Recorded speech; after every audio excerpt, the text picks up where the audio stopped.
Nakapili na ba ka? Kung kinsa sa among duha ang piliun mong makauban, ug ipaila-ilas ginikanan. Gihatag ko na ang tanan, ug ihatag ko pa ang tanan. Apan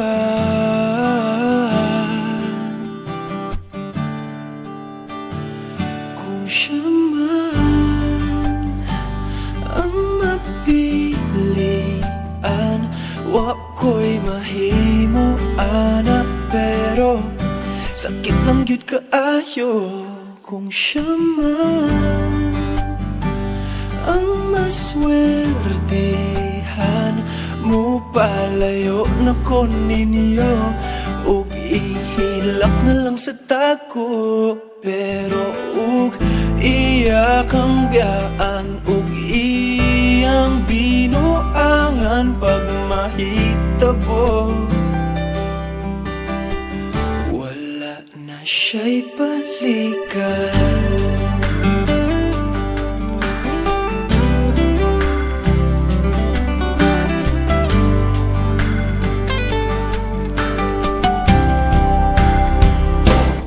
Pananglitang sa iya,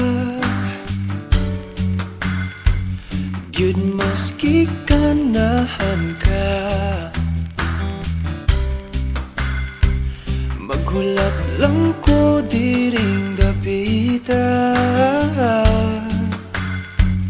pasinti ay ug mobalik ka. Gihatag ko na ang tanan,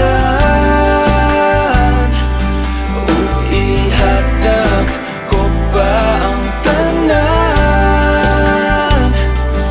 Apan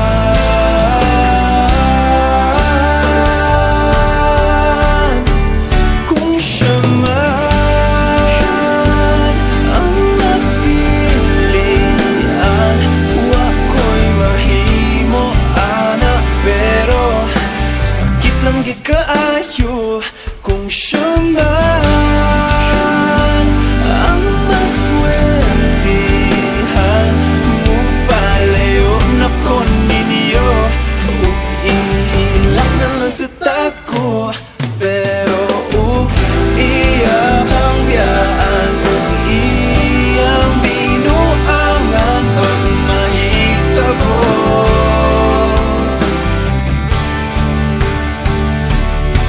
Ang reyna sa akong damgo, tuas laing palasyo, ug iya kang biyaan, lingit dili. Kay ako kang pakaslan, kung ikaw man ang magustuhan, wa ko'y mahimo ana, pero ang pingin siya palihog ko sa imo man. Siya maganahan, mo palayo na ko ninyo, ug hatagan ta mog respeto. Hangyo lang ay siya pasakiti, ug ayaw gid siya biyai, ug imong sayangan. Buhatan ko ang tanan, wala na kay balikan.